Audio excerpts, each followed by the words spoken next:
세계인의 이목이 집중됐던 이번 FOMC 회의에서 드디어 3차 양적 완화 정책이 발표됐습니다. 이번 QE3는 종전의 1차, 2차 양적 완화 정책과는 성격이 다른 것인데요. 이것은 저희가 이틀 전에도 집중적으로 짚어봤던 부분입니다. 하지만 한 번 더 리뷰를 해보면서 이게 어떻게 시장에 영향을 미칠지에 대해서 오늘은 좀 더 자세하게 분석해보는 시간 가져보도록 하죠. 한국경제신문 한상춘 논설위원입니다. 안녕하세요. 네, 안녕하십니까. 네, FOMC 회의가 끝났습니다. 드디어 결과가 발표가 됐는데 그 결과 내용부터 한번 짚어보도록 하죠. 네, 요즘 화끈하다 뭐 이런 표현을 썼어요. 네, 화끈하다 이런 표현을 썼는데 사실 그런 분위기가 감지돼서 화요일 3차 양적 완화 정책은 다른 방식으로 추진할 것이다 하는 것을 말씀을 드렸었고요. 그 다음 날은 들어가기와 본행 기간에 미룰 시대가 전개될 것이다 하는 그런 내용을 이틀간 집중했는데요. 그랬죠. 대체로 예상한 대로 그대로 나왔다고 보시면 됐습니다. 이 경기 부양책은 양적 완화 정책에 집중되어 있는데 그렇지는 않다 하는 것을 말씀드리면서 저금리 정책의 초저금리 정책의 유지 기간을 좀 늘리겠다 하는 무기한 초저금리 정책을 얘기했는데 그게 나왔고요. 부제한에서 양적 완화 정책을 취해서 1차, 2차 때의 규모라든가 기한에 제한을 두지 않는 것, 돈을 많이 풀겠다는 게 아니고 제한을 두지 않겠다는 이러한 그 정책도 고스란히 발표했습니다. 그리고 오늘 그 5% 트위스트 정책에 대해서는 요 금융과 실물을 연계시키는 정책인데요.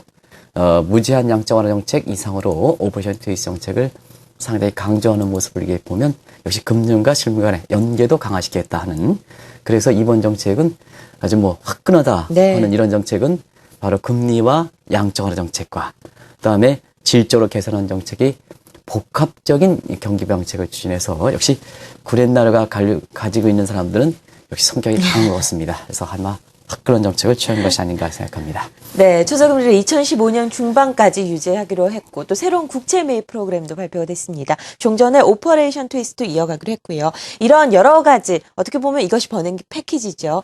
3차 양적 완화 정책을 현재 시점에서 발표하게 된 배경이 궁금한데요. 조기적 겹치지 않은 선에서 이렇게 말씀드리겠습니다. 일단 고용 문제 가장 중요하죠. 역시 경기는 회복되고 있지만 대선을 앞두고 경제 고통에 가장 중요한 이렇게 고용 문제가 개선되지 않기 때문에 역시 화끈한 정책을 추진하게 하는 게 아닌가 생각하고요.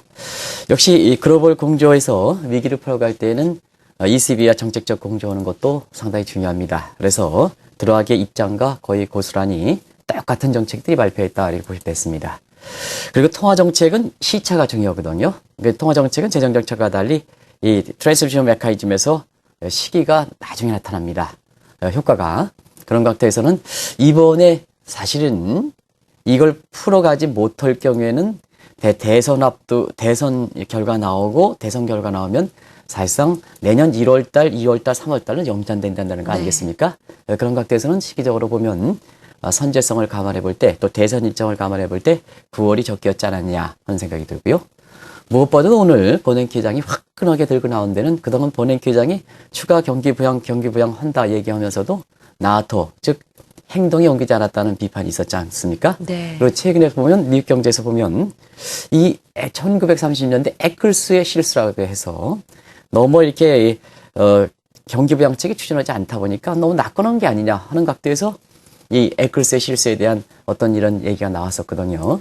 대공황의 전문가인 버냉키 입장에서는 중앙은행 입장에서 자기 정책을 추진하다가 실수할 경우에는 가장 불명예스럽거든요.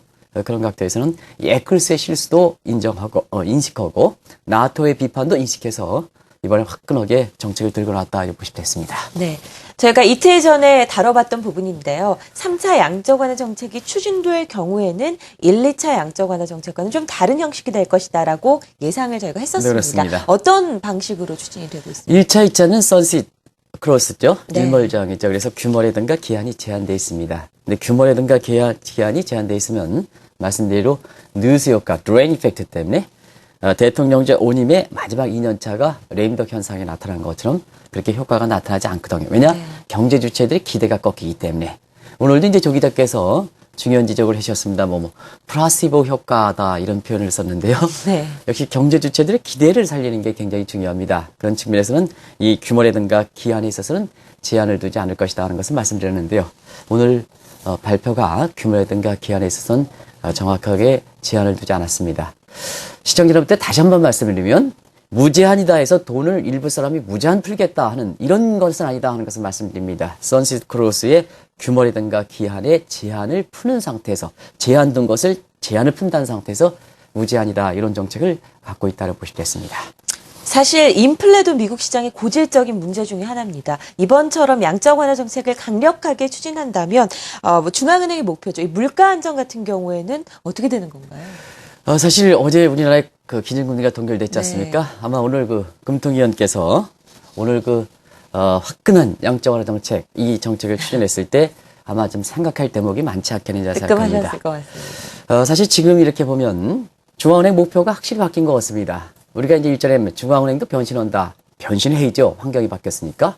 그러다 보니까 화끈하게 변신한 게 아닌가 생각하는데요.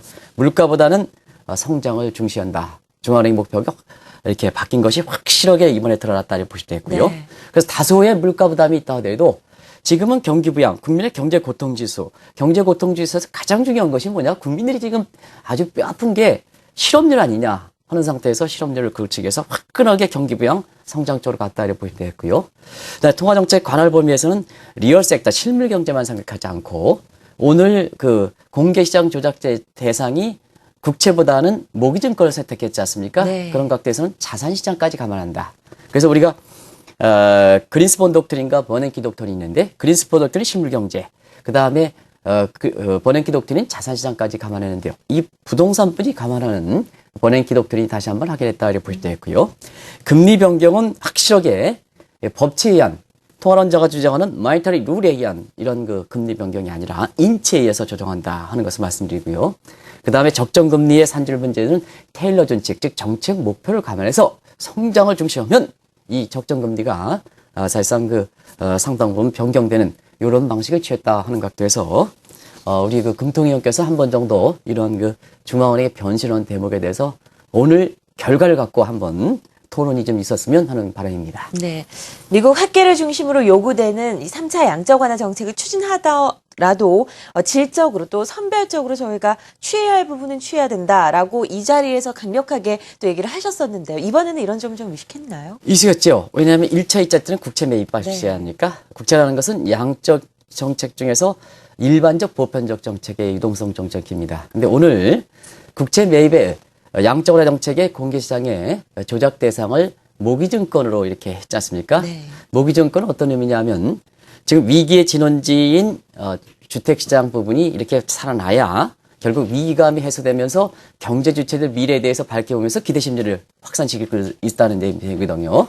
그래서 네. 주택시장을 위기 진원지 주택시장을 화끈하게 살린다 하는 측면에서 이 공개시장 조작 대상을 1차, 2차 때 국채 매입이 아니라 모기증권을 택했다. 이 정도 한번 말씀드린 적이 있었죠. 한번 이번에 양적 완화 정책에 추진할 때는 국채 매입 방식이 아니라 주택시장을 살리기 위한 모기증권 방식을 취할 것이다 하는 그런 말씀을 드렸는데 오늘 됐겠고요. 또 한 가지는 지금 정책 여지가 적은 상태에서 고용 문제라든가 경기 부양을 하려면 웰스펙트 부분을 이렇게 부의 효과를 이렇게 정책 단계에 우호적으로 생각해야 됩니다. 주가가 올라갔다고 해서 과거처럼 거품이다, 줄여야 된다 이 시각이 아니거든요. 네. 정책 여지가 제한되어 있을 때는 주가라든가 부동산 가격을 좀 띄어서 프라이빗 컨서피션, 소비를 좀 증대시켜서 경제 성장을 하는 웰스펙트 부분을 이렇게 돼 있지 않습니까?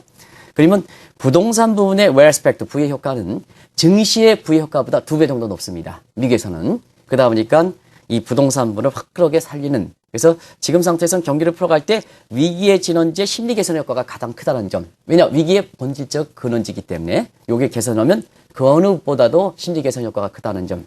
두 번째는 정책 여지가 적은 상태에서 고용 문제를 풀어갈 때 경기가 빨리 회복시켜야 되는데 그런 측면에서는 웰스펙트 부분이 부동산 부분이 주가보다는 더 2배 정도 크기 때문에 네. 요 MBS 공개 매입 조작을 택했다. 그래서 1차, 2차 때와 달리 병목 현상을 풀어주는 선별적인 질적인 요소를 가미한 것이 이번 정책의 포인트다 보시면 됐습니다. 이제는 결과를 좀 놓고 보도록 하죠. 이 연방공개시장위원회 회의 결과를 보면 버냉키 회장과 그 종전에 드라기 총재의 계획이 좀 비슷한 것으로 나타났습니다. 이것은 저희가 어제 이 시간에 좀 확인을 해봤던 건데요. 이 두 사람 간의 공조 체제가 공고하게 될 것인지 여부가 궁금합니다. 사실 지금 정책을 놓고 보면 지난번에 드라기 패키지와 지금 진행자께서 이제 버냉키 패키지라는 표현을 썼는데 네. 패키지 맞죠? 근데 거의 대동소이합니다. 그래서 그제 말씀드렸다시피 드라기와 bon행 기간에 미럴 시대가 전개될 것이다 하는데요. 이 내용은 자세하게 말씀드렸습니다. 그래서 오늘 아마 다양한 사람들이 시각을 제시할 거로 보이기 때문에 제가 네. 시간을 좀 축소하겠습니다. 네. 미럴 시대 전개된다. 미럴 시대가 전개되는 것이 유럽이 어떤 글로벌 성격을 띠고 다른 문제도 지금처럼 레벨 플래닝, 그 경제정책의 기반이 레벨 플래닝, 즉 평평한 운동장처럼 될 때는 특정 국가의 현안도 글로벌 성격을 띠고 오기 때문에 대부분 다 공존해야 된다. 그럼 공존은 누가 해야 되느냐? 김증수 총재와 버냉키 장관이 하는 것보다는 버냉키다 드라기 총재 간에 하는 게 더 낫거든요. 그런 각도에서는 드라기와 버냉키 간에 이런 미러 시대가 전개된다 이렇게 보실 수 있습니다. 드라기 총재가 국채를 적극적으로 매입하기로 하면서 시장에 대한 기대가 굉장히 높았었는데요. 글로벌 증시가 그렇게 크게 화답을 하지는 않았습니다.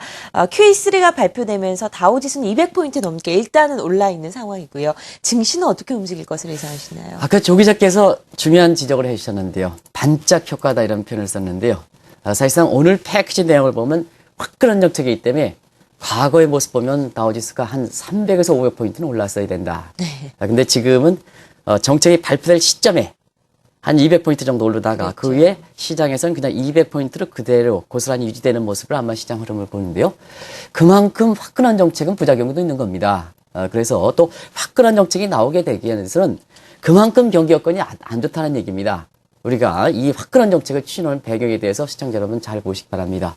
저도 사실 우리 시청자분이 많이 주가가 올라가서 좀 돈 좀 많이 버는 그런 심정입니다. 그러나 우리 본질적으로 이런 내용을 자세히 아시는 것이 중요하지 않냐 생각합니다. 일단 고육책이다. 또 돈의 공급도 이렇게 포괄적으로 살포식이 아니라 병목 부분만 이렇게 풀어내는 방식이다 하는 것을 말씀드리고요. 또 한 가지 오늘 앞에 진행하시는 분들, 해설하시는 분들이 양적완화 정책에 대해서 첨예에 관심이 있었는데요. 오늘 외환시장 모습 한번 보시기 바랍니다. 일전에 한번 말씀드렸다시피 양적완화 정책이 추진하면 미국의 달러 공급이 증가하는 관측에서 달러 가치가 떨어지다 보니까 글로벌 환율 전쟁의 소지가 있다 하는 각도에서 달러 페르트 지수가 지금 78까지 떨어지고 있습니다. 달러 약세 굉장히 강화되죠. 오늘 유로 환율이 마침내 1.30달러를 벗어나고 있습니다. 그리고 N달러 환율도 77엔까지 떨어지고 있습니다. 이게 그렇습니다. 그래서 미국의 경기 부양을 위해서 화끈한 정책이지만 네. 다른 국가에는 달러 약세를 통해서 다른 국가의 절상을 통해서 다른 데 전가시키는 측면이 있거든요. 그래서 글로벌 환율 전쟁의 소지가 있는 겁니다. 증시 입장에서는. 그래서 화끈한 정책은 그 이면에 있어서는 부담도 많은 정책이라는 것을 말씀드립니다. 우리나라 금융통화위원회 리뷰를 안 해볼 수가 없습니다. 일단 기준금리는 동결됐고요. 오늘 발표된 이 미국 시장의 QE3를 비교를 한다면 저희가 좀 비판적인 시각이 일지 않을까 하는 생각이 드는데요. 어떻게 보십니까? 일단은 개인적으로 보면 금리 인하했으면 저는 뭐 금통위원 것처럼 능력이 적기 때문에 거기 소속돼 있지 않습니다는 개인적으로 국제 분위기 볼 때는 지금 우리도 적극적으로 경기의 부양에 화답해야 되지 않느냐 하는 측면으로 말씀드렸었는데요. 사실 재정 측면에서는 경기를 부양시키는 정책이 월요일 날 나왔습니다. 그럼 통화 정책은 뭘까? 항상 우리가 하면 재정 정책과 통화 정책이 미스매치 되는 부분이 사실 그동안 경기 부양해서 국민들한테 조세라든가 이런 부분에 많은 부담을 시켜놓고도 화끈하게 경기 부양 효과가 나타나지 않은 부분이거든요. 그래서 그걸 좀 일치시키는 차원에서 좀 금리 인하가 좀 해줘야 되는 대목이 아니냐. 자, 그리고 세계 각국들이 지금 중앙은행의 목적이 전통적으로 보면 물가 안정이지만 전부 뭐냐? 천사의 키스보다는 악마의 키스로 해서 경기 부양 쪽으로 해서 지금 진행자분이라든가 이런 분들이 화끈한 정책을 나갈 그런 것으로 물가 안정보다는 성장을 중시하는 정책이거든요. 그러면 글로벌 통화 정책의 관할 범위가 글로벌 사회에 있는 데서는 정책 효과가 나타나기 위해서는 어떻게 해야 되냐? 글로벌 중심 상국과 정책적으로 공조를 해야 됩니다. 그런 측면이라든가. 자, 물가는 어떠냐? 물가는 불안하다. 체감 물가가 불안하다 얘기했지만 그는 금리로서 풀어가는 부분이 아닙니다. 디맨드 풀 사이드, 수요 견인, 경기가 부양하는 측면에서는 물가 압력을 금리 인상으로 또 금리 동결을 잡아야겠지만 지금 물가가 이렇게 불안한 측면은 대부분 다 원자재 가격, 농산물 가격은 공급, 코스트 푸시 측면이거든요. 이거는 환율적인 아니라 다른 측면에서 잡아줘야지 금리 동결과도 잡을 수 있는 소지는 아니다 이렇게 보여지거든요. 그러면 전반적으로 물가가 안정돼 있다. 어떻게 하겠느냐? 체감 물가가 안 좋은 것이 금리 변경을 통해서 잡지 못하는 요인들이 부담하면 거기에는 원화를 절상한다든가 생산성 증대해서 공급 측 여기는 공급추를 잡아줘 있죠. 정책에서 목표가 원인과 목표 수단과는 같이 얘기가 되지 않습니까? 네네. 그리고 오늘 한번 보시기 바랍니다. 다소의 물가 부담이 있다 하더라도 우리 성장률도 지금 2% 떨어지고 그 국민들도 뭐냐 지금 아우성 치고 있는데 자 어떻게 됐냐. 일단은 다소 물가 안정 목표를 좀 희생하더라도 네. 경기 부양 쪽으로 가야 되지 않느냐. 한편에서 사실상 어제 그 금리를 동결한 조치는 시장에서 보면 상당 부분 비판이 많이 일어나는 것도 글로벌 중앙은행들이 네. 어떻게 지금 나가는지 이런 측면에서는 좀 너무 은둔의 왕국처럼 보이는 게 아니냐 생각합니다. 네, 드디어 기대했던 QE3가 발표가 됐습니다. 글로벌 증시 그리고 경기에 어떤 영향을 미칠지 자세하게 분석해봤습니다. 한국경제신문 한상춘 논설위원이었습니다. 네, 고맙습니다. 네, 고맙습니다.